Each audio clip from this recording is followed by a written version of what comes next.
ଦେଢ଼ଶହ ଜନସଂଖ୍ୟା ଥିବା ଗାଁକୁ ହେବ ରାସ୍ତା। 2027 ସୁଦ୍ଧା 75,000ରୁ ଉର୍ଦ୍ଧ୍ୱ ଗ୍ରାମ୍ୟ ରାସ୍ତା ନିର୍ମାଣ କରିବାକୁ ସରକାରଙ୍କ ଲକ୍ଷ୍ୟ। ହଁ ଆଜ୍ଞା, 150 ଜନସଂଖ୍ୟା ଥିବା ଗାଁକୁ ହେବ ରାସ୍ତା। 2027 ସୁଦ୍ଧା 75,000ରୁ ଉର୍ଦ୍ଧ୍ୱ ଗ୍ରାମ୍ୟ ରାସ୍ତା ନିର୍ମାଣ କରିବାକୁ ଓଡ଼ିଶା ସରକାର ଲକ୍ଷ୍ୟ ରଖିଛନ୍ତି। ଆସନ୍ତା 3 ମାସରେ 100% ବଜେଟ୍ ଖର୍ଚ୍ଚ କରିବାକୁ ଅଧିକାରୀଙ୍କୁ ନିର୍ଦ୍ଦେଶ ଦିଆଯାଇଛି।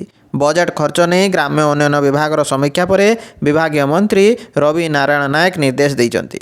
ଏବେ 30,000ରୁ ଅଧିକ ରାସ୍ତା ନିର୍ମାଣ ହୋଇଥିବା ବେଳେ ସମୟସୀମା ଭିତରେ ଟାର୍ଗେଟ୍ ସରିବ ବୋଲି ମନ୍ତ୍ରୀ କହିଛନ୍ତି। ପଞ୍ଚାୟତରାଜ ମନ୍ତ୍ରୀ ରବି ନାରାୟଣ ନାୟକ ପୂର୍ବ ସରକାରଙ୍କୁ ଟାର୍ଗେଟ୍ କରିଛନ୍ତି। ସେ କହିଛନ୍ତି ଯେ ଗତ ସରକାରରେ 92ଟି ବ୍ରିଜ୍କୁ ଆପ୍ରୋଚ୍ ରୋଡ୍ ନଥିଲା।